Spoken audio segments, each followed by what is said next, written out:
나눌 하나님의 말씀은 마태복음 22장 8절입니다. 우리 함께 마태복음 22장 8절 읽도록 하겠습니다. 이에 종들에게 이르되 혼인잔치는 준비되었으나 청한 사람들은 합당하지 아니하니 내 거리 길에 가서 사람을 만나는 대로 혼인잔치에 청하여 오라 한대. 아멘.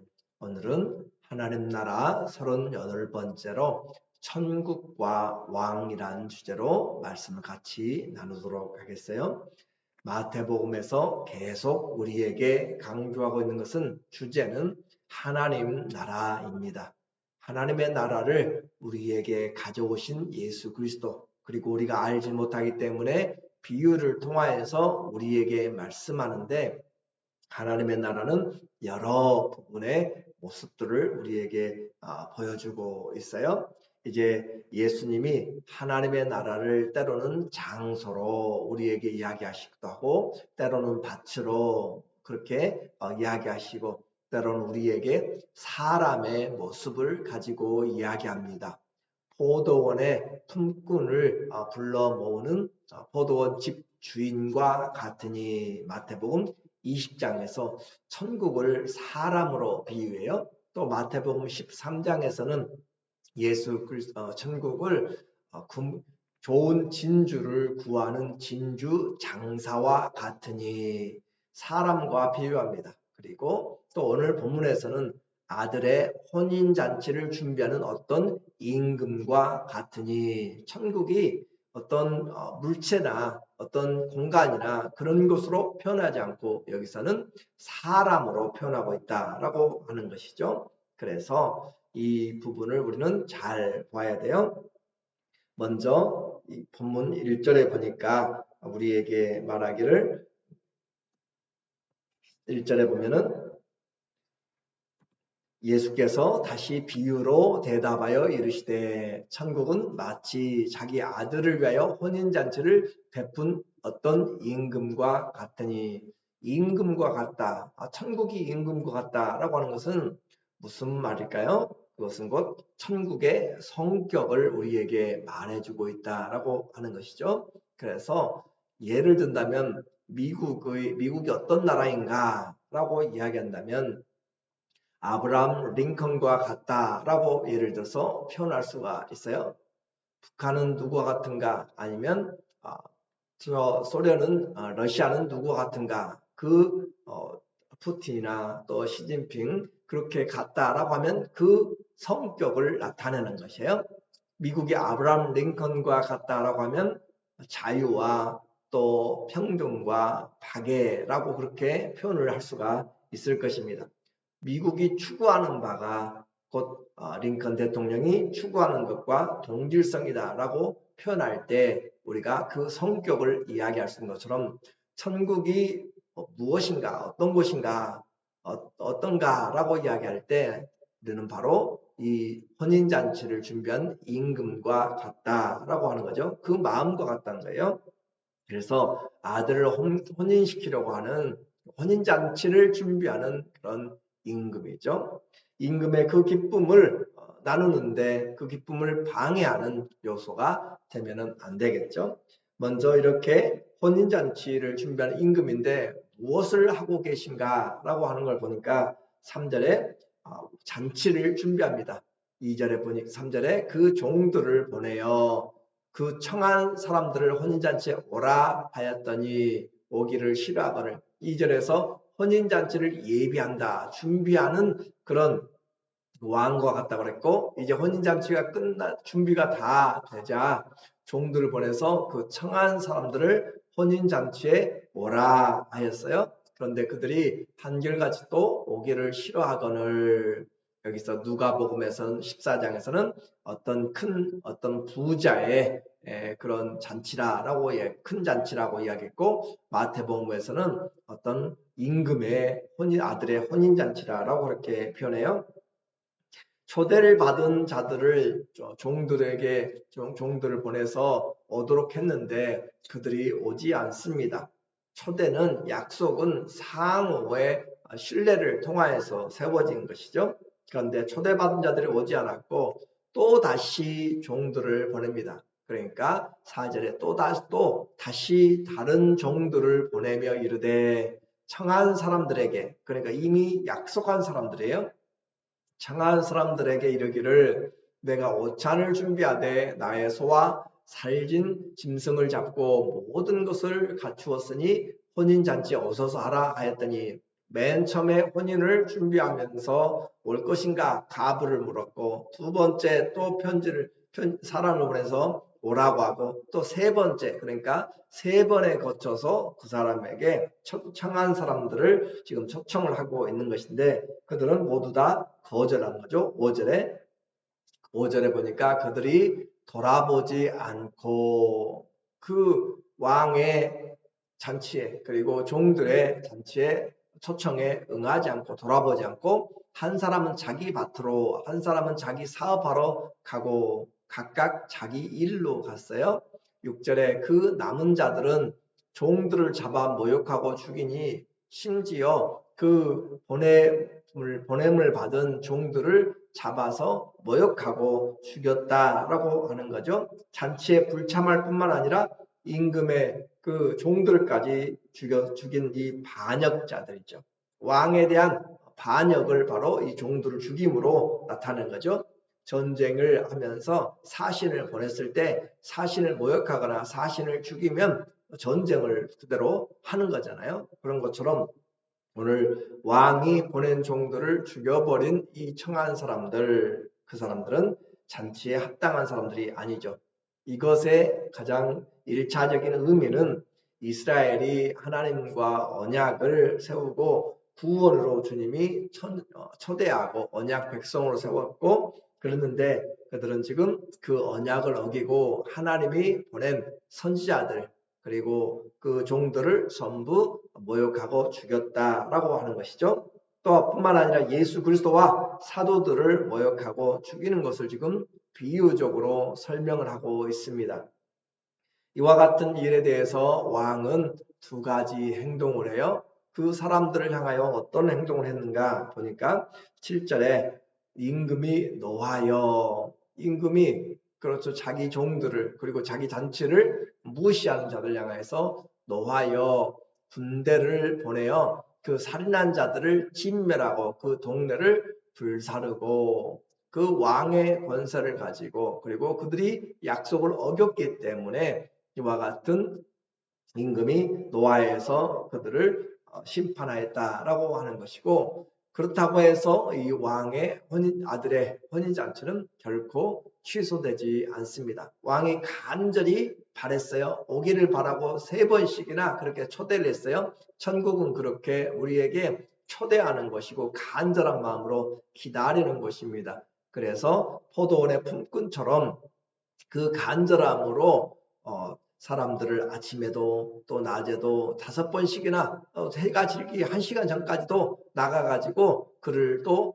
일하고 있는 사람들을 어찌하여 여기서 하루 종일 놀고 있느냐라고 하면서 데려다가 긍휼히 여기며 하루에 일당 구원을 베푸시는 그 간절함이죠. 뿐만 아니라 진주장사가 좋은 값진 진주를 구하는 것처럼 정말로 열심히 찾고 찾아서 구하여서 그 간절한 것처럼 천국은 그 하나님 아버지의 간절한 마음이다 라고 하는 것이에요. 아들의 결혼은 반드시 성취돼야 될 것입니다.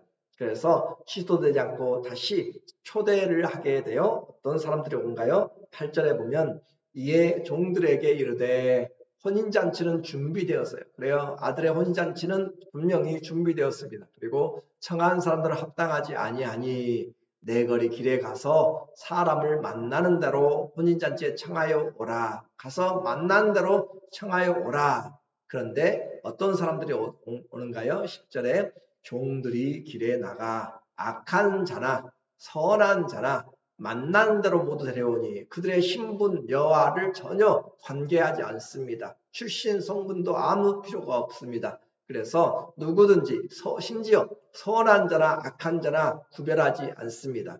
그래서 데려오라 하니 데려오니 혼인잔치에 손님이 가득한지라. 이렇게 자격 없는 자들이 와서 지금 왕의 잔치에 초대를 받고 왔어요. 그런데 그들이 왔을 때 왕이 나가서 봅니다. 그들이 잔치에 왔어요.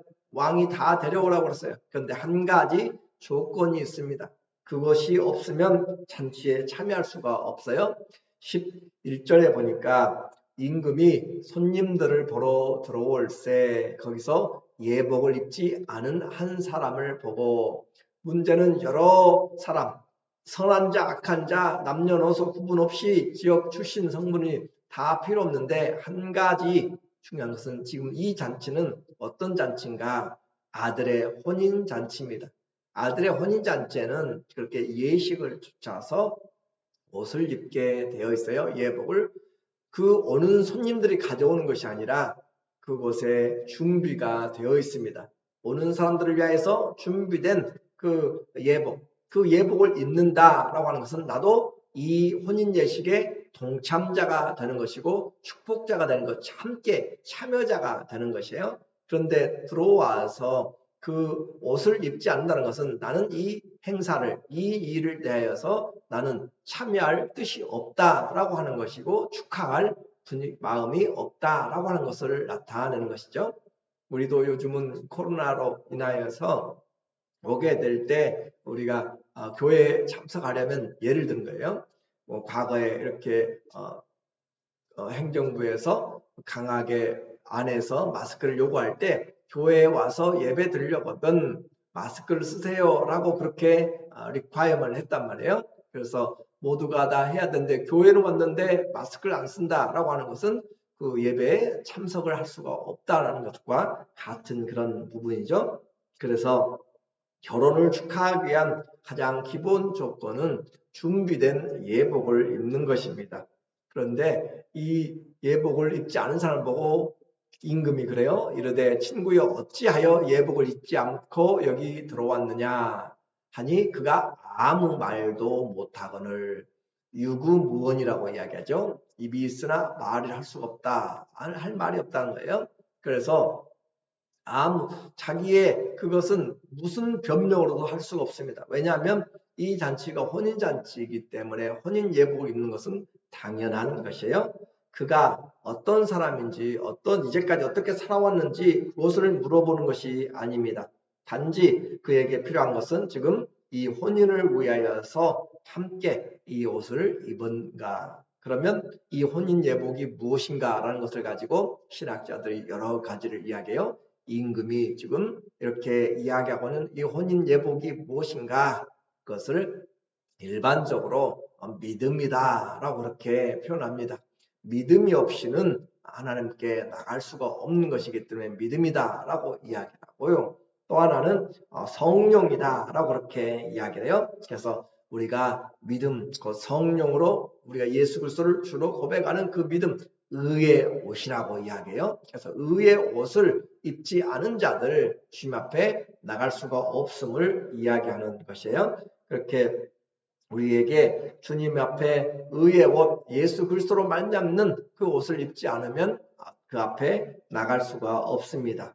왕은 아들을 위하여서 모든 것을 준비합니다.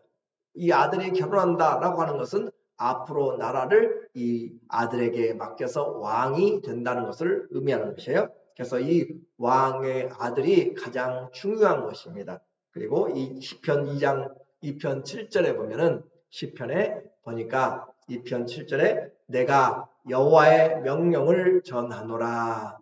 여호와께서 내게 이르시되 너는 내 아들이라 내가 오늘 너를 낳았도다 라고 하면서 시편의 문을 열면서 1편에서 말씀을 사모하는 자 복이 있고 또 누가 복이 있는가? 아들을 경배하는 자가 복이 있다라고 하는 것이에요. 그래서 오늘 내 아들을 낳았도다라고 하는 것은 말씀으로 오신 예수 그리스도를 우리에게 말씀하고 있어요. 그의 아들에게 입맞추라. 그렇지 아니하면 진노하심으로 너희가 길에서 망하리니 그의 진노가 급하심이라. 여호와께 피하는 모든 사람은 다 복이 있도다. 그 아들에게 입맞추라. 그래서 이 아들이 오는데 세상 관원들이 전부 방해하고 모든 것을 하여도 그들의 반대는 아무것도 아니다라고 이야기하는 거죠. 그래서 그 아들, 하나님의 모든 관심은 아들에게 있습니다. 이는 내 사랑하는 아들이요 내 기뻐하는 자라. 너희는 저의 말을 들으라 라고 하는 것처럼 오늘 이와 같이 주의 말씀을 듣지 않는 자들에게 하나님께서 그 의의 옷을 입지 않는 자들을 향하여 어떻게 하셨는가 보니까 13절에 임금이 사환들에게 말하되 그 손발을 묶어 옷을 입지 않은 자들이죠. 혼인예복을 입지 않은 자들을 바깥 어두운 데 내던지라. 거기서 슬피 울며 이를 갈게 되리라 하니라. 청함을 받은 자는 많되 택함을 입은 자는 적으니라. 그렇게 이야기를 마치고 있습니다. 오늘 초청을 천국을 이야기를 하고 있어요. 천국은 어떤 장소적인 것보다 또 그 천국의 성격을 오늘 말하고 있습니다.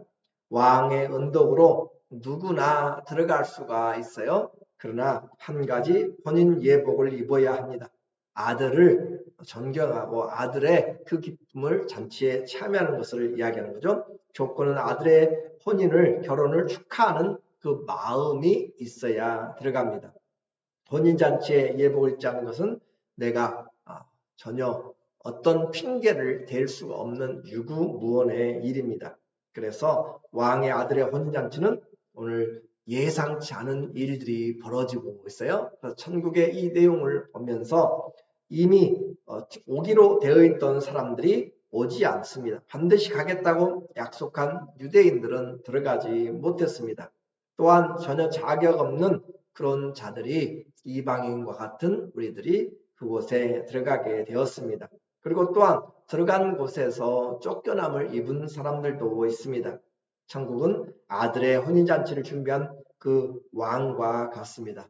아들을 위한 왕의 마음과 같다 그 말이에요. 그래서 천국의 장소적인 나라를 포도원의 그 주인의 마음, 또 왕의 혼인잔치를 아들의 혼인잔치를 준비하는 그 왕의 마음같이 표현하는 것은 한마디로 그 마음을 아는 자가 들어간다 그 말이에요. 그 마음을 아는 자, 하나님 아버지의 마음을 아는 자가 들어간다. 반대로 하나님의 마음을 알지 못하는 자들은 합당하지 못하고 심판을 받게 됩니다. 이것을 우리에게 적용해 본다면 하나님 나라에 들어가기 위해서는 하나님의 마음을 알아야 돼요. 하나님이 얼마나 간절히 우리를 찾고 또 찾고 있는지 그것을 바라보면서 우리가 지옥 가지 않기를 얼마나 바라는지라고 하는 그 하나님의 마음을 알아야 되는 거죠. 그래서 왕의 가장 큰 기쁨이 뭐예요?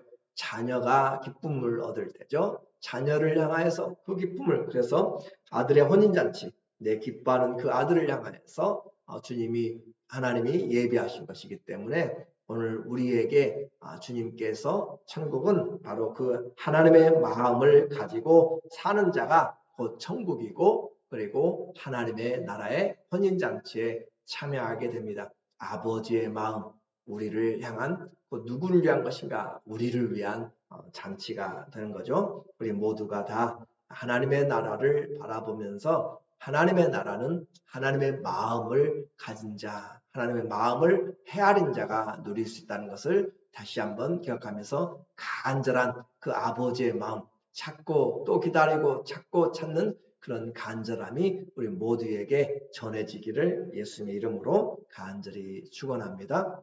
아멘. 기도하겠습니다.